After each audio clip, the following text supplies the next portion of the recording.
From the swirling miasma, a figure emerged, first one boot, then the other, crunching down on desiccated flesh, hide and bone, striding out from the rent, footfalls heavy as stone. The darkness stretched, pulsed. The figure paused, held out a gauntleted left hand. Lightning spanned the blackness, 1,000 crashing drums. The air itself howled, and the darkness streamed down. Withered husks that had once been living things spun upright as if reborn, only to pull free of the ground and whirl skyward like rotted autumn leaves. Shrieking wind, torn banners of darkness, spiraling inward, wrapping, twisting, binding. Cold air rushed in like floodwaters through a crumbling dam, and all it swept through burst into dust that roiled wild in its wake. Hammering concussion shook the hills, sheared away slopes, leaving raw cliffs, boulders tumbling and pitching through the remnants of carnage. And still the darkness streamed down, converging, coalescing into an elongated sliver, forming at the end of the figure's outreached hand. A final report, loud as the snapping of a dragon's spine, and then sudden silence. A sword, bleeding darkness, dripping cold. Overhead, late afternoon sunlight burned the sky. He slowly scanned the ground even as desiccated fragments of hide and flesh began raining from the heavens. And then he stepped forward, bending down to retrieve a battered scabbard. He slid the sword home. A sultry wind swept down the length of the valley, gathering streamers of steam. He stood for a time, studying the scene on all sides. "Ah, my love, forgive me." He set out, boots crunching on the dead, returned to the world, Draconis.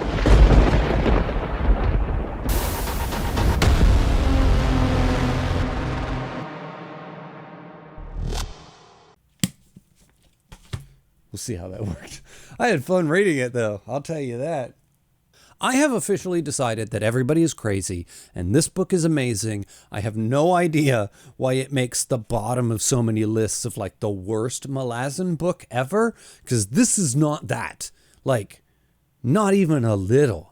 Anyway, whatever. We're here to talk about Dust of Dreams, Book 9 in the Malazan Book of the Fallen. As always, this is going to be a spoiler-filled video because we are on Book 9 of a 10-book series. There's no point in even attempting to be spoiler-free at this point in the whatever I'm doing. Also, I was kind of tempted to, like, go directly into Book 10 after reading this because, of course, this ends on a cliffhanger that is just painful to pause at, and technically he did write this in Book 10 as like one big book and then cut it in half, so I was like, I could just rearrange my TBR and go straight into Book 10, and then I decided not to, because I would like to pause and kind of reflect on this book just a little bit before I move into the next one, and also it gives me time and the ability to make this video in particular, and that way I can really do a good job on this video, at least in the regards of talking about this book, without going directly into Book 10 and then things bleeding, like, you know, my thoughts from one bleeding into the other, or even events bleeding from one to the other, because these can be so densely packed in some of the things that are going on in them. I said, nope, we're just going to stop and give myself a few weeks. That's fine. I can do that. Then, what's the other thing I wanted to say at the beginning of this? Oh, and then I was going to like, you know what, I'll make this a quick little video. I want this one to be shorter and more concise than the other Malazan reviews that I do, and I'll just probably do like a vibe check almost, and like how I felt about the story, and then move on into the next one. But then, oh my God, there's just so much to talk about. So I'm going to try and talk about some of the things that happened in the book, and I'm going to attempt to make it a shorter review, but you know how that goes when it comes to Malazan. There's a lot. There's just a lot. So we'll see. This might end up being just as long as all the other ones, and I'll fail miserably at making it shorter. It's okay. Either way, I'm here for it. So let's get this done. Anyway, real fast, jumping back to all the complaints that this book gets about being the worst Malazan book out there. I don't get it. I do get it in a sense that it is slower and there's not as much action happening in this one as the rest of the books. But at the same time, I was so locked in for everything that was happening in this book, especially just all of the tension building and the build up. And first off, we have all of this tension that is just being wound like a spring the whole book. It does lead into the end of this book, which hits like a hammer, but it's also really tension building build up for the next book. But we're getting all these things that have been like just built towards and built to the entire series that are finally starting to pay off. And we feel like we're finally getting that real massive convergence, and we're heading in a direction of a conclusion in a solidified single purpose in a way we have not seen in Malazan yet, period. And we are finally getting that single focus, that single pinpoint precision of where this is going, or at least that pinpoint is coming into focus, like I said, in a way it has not done at any point yet. And then the book opens on one of the most entertaining sequences out of any of the books, with this weird and wacky chase sequence of people trying to hunt down Fiddler, because Fiddler's on the run because they want him to do a reading and he doesn't want to. So it's just wild, and it's so fascinating. It's so entertaining. And then they catch him, of course, and Fiddler does the reading, and it is one of the most ominous and powerful readings that you've ever seen in a Malazan book so far, to the point where the cards are bursting with power into people's chests, flinging them again across the room and pinning them to the wall. It's fucking wild where this is going and the implications of what's going to happen in the climax of this series as it comes to a close. It was just the most gripping and fascinating open for one of these books that I was locked in. This then is going to lead into what kind of dominates the opening sections of the book, at least for me, and that was the story of Tool, Onos Toulan, and him and the White Faces and everything that's going to happen with them and all of his concerns, and the fact that he's ultimately going to sacrifice himself, and just the story of Tool, and then him coming face to face with his friend Tok the Younger at Hood's Gate, and Tok will then be basically forced into turning him away from the gates by an elder god, and it just really became the heart and the soul of the entire first section of the book for me, and I was really invested. And it's just another example of Steven Erikson taking a character that I essentially haven't given a shit about for the past 6 books or so, however many books Tool's been a part of this, and he's just been one of those people kind of floating around in the background yeah, he's there, I got it, he's a person, he's doing stuff. And then Steven will bring him into the forefront, make him the main character in the main section of a story, and kind of give him the spotlight for a while. And suddenly I'm just all in. And I wish I would have been paying much closer attention to the things that Tool had been doing in all of the previous books, because now I'm gosh, I have such strong feelings for this person suddenly out of nowhere, because I couldn't have cared less 2 books ago who Onos Toulan was. But that's just... there's a magic in the way Steven writes. When he wants you to care, you cannot help yourself. You will care about that person in that situation, even if you didn't before. Then, speaking of that elder god that made Tok turn Tool away, we see more from her when we get this meeting of all of the elder gods, which it's about that point in the book there I'm this is awesome. I don't know what people are complaining about. I don't care if it's slow. If we're going to get literal meetings of all of the elder gods discussing the situation and what's happening and what's going on and how they're going to take the power back, and they will become the new gods basically once they wrestle the power away from their children. And I think it's Male who interrupts the whole, circle jerk of the elder gods and is yeah, we're going to step in, we're going to take the gods, power and the pantheon back from our kids. But what about our children's children? We're not even the leaving generation or the leaving pantheon anymore. Now our kids are being replaced by other people, kind of implying, do you really think we're going to get our power back when our power, which has become the kids' power, which is already moving on to the generation after that, our time is so far gone, I don't think we're getting it back, guys. Then I do want to talk about the adjunct a little bit here, because I am so fascinated by her character and I really love her in the story. Maybe not her character per se, but the way that she is handled, developed, and written. The fact that she's left with this weird, obscure, like, just strangeness to her. The fact that we don't get any POV characters from her. We don't know her thoughts, her feelings, anything.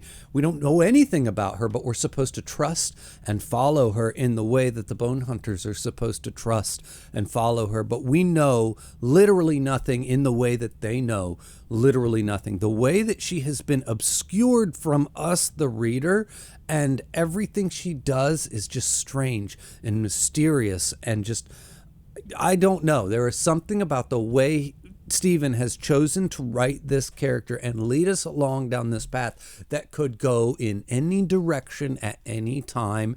And I just feel so uneasy following her, but I somehow at the same time feel like I'm in good hands with her. It's such a strange feeling, which makes her one of the most unique characters to follow in the book. And it's just another testament to the writing of this series and the way he chooses to do certain things. And I think it's just so pitch perfect for what he's trying to achieve, the mood that he's trying to achieve, the effect that he's trying to achieve. And then the execution of it is just so well done and just so well handled. It's just, I'm impressed. I can't say enough. Then there's her abilities and her knowledge. She knows too much and she's able to do too much. She knows things before they happen that she shouldn't know. She has access to knowledge and information she shouldn't have access to. And then it is alluded to and basically said that she was at one point in time the historian for Kellanved prior to taking on the role of adjunct. So she does know Kellanved and the way he thinks and the way he moves and the way he in particular operates and the history of the Malazan Empire. She is probably more intimately familiar with that than anybody else, period.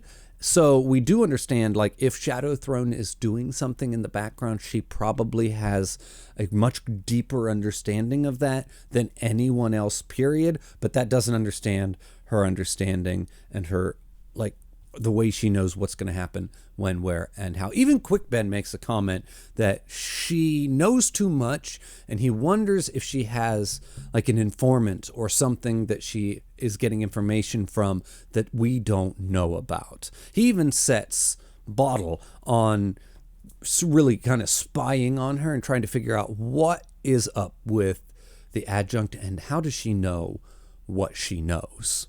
Speaking of Quick Ben, he just continues to be my favorite character in all of Malazan. He is the greatest thing to happen to this series, save only for Kalam, who, by the way, has been missing ever since Shadow Throne saved him like 3 books ago. Where the fuck is Kalam? I need him back. I mean, we've only got 1 book left, and they even said, you might not be happy about when you find out what Shadow Throne saved him for, so I'm not sure. I just don't fuck with my Kalam, Shadow Throne. I'll kill you if you kill him. I'll just say that right now. Anyway, Quick Ben is just the man in all of this, like he always is. He's always at the front of everything.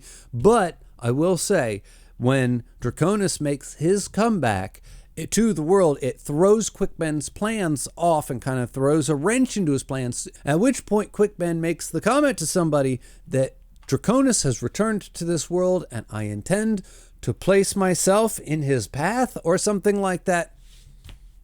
Quick, I understand.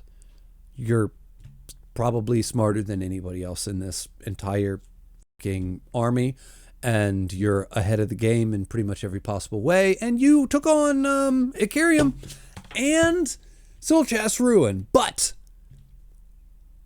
I'm concerned when you say you want to stand in the path of Draconis. That's all I'm saying. Did you not hear the intro to this book? You might not be everything you need to stand in Draconis' path. That's all I'm saying. Anyway, speaking of Quick Ben, leads me directly into the climax of this book, which is Man, if Steven can't set up like a climactic ending and an epic scene, I don't know who can. The K'chain Naruk show up and ambush the Bone Hunters and take them completely by surprise. An act that even seems to take the Adjunct by surprise. So apparently she's not all-knowing, or at least she wasn't warned of this one. And it is insane. It's epic. It is a slaughter.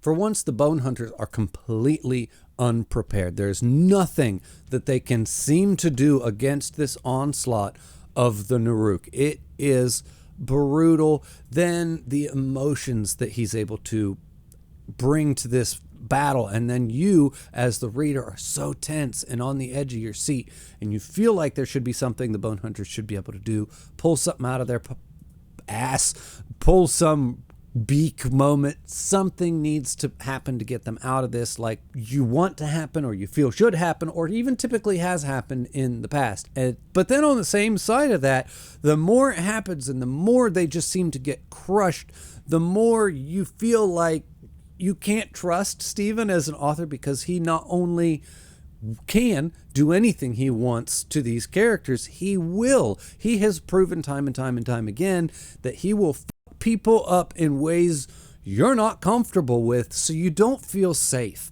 at any point during this conflict. You feel like they could go down in flames, and Steven would do that to the Bone Hunters one book from the finale. It is the most tension that I have felt in a book in a very long time. The unease and the level of anxiety that he was able to create in this final battle was epic, truly epic. It also creates one of the most perfect and painful cliffhangers ever. If I had to wait a year for the next book to come out, I would probably be a little irritated.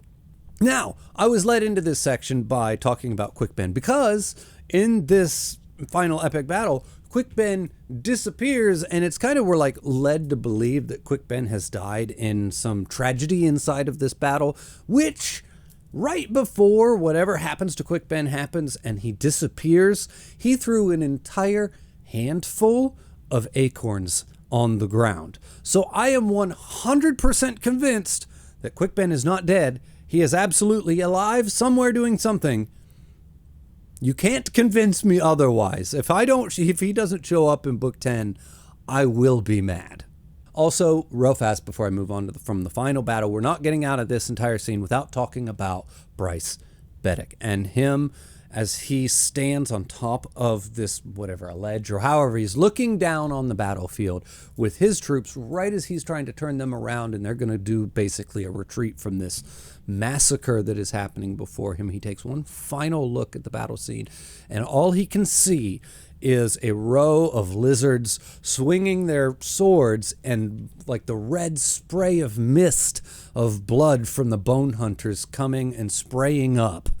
But the last thing that Bryce notices before he turns to leave is that the Naruk are no longer advancing.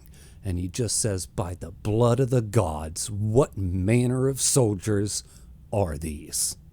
Which is 100% the most satisfying conclusion to the cliffhanger that was that scene.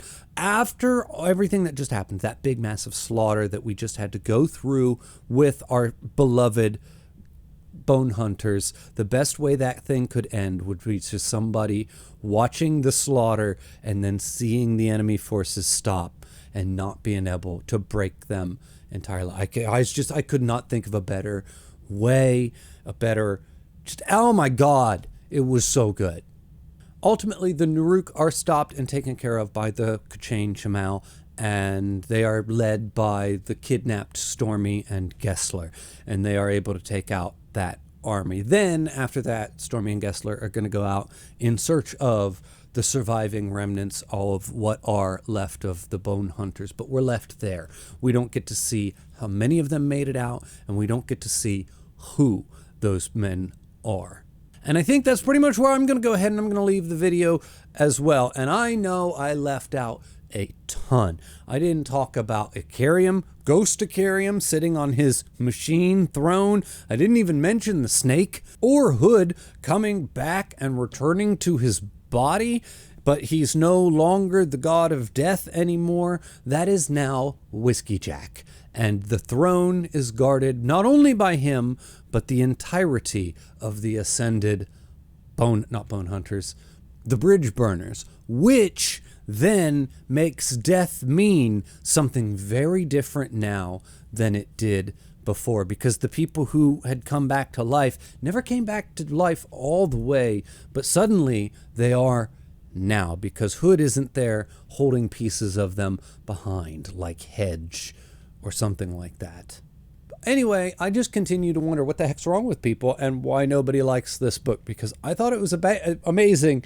It was fabulous. It was great. I was locked in the whole time. I don't understand. I loved it. I thought it was truly, truly wonderful. And pretty much at no point did I feel like it was a drag. I'm going to give it a 9 out of 10. I don't think it's a perfect 10. It's definitely no Bone Hunters or Memories of Ice. There's a couple books in the series that are for sure better than it. But 9 out of 10. I thought it was wonderful. I loved it. And I'm so looking forward to the Crippled God.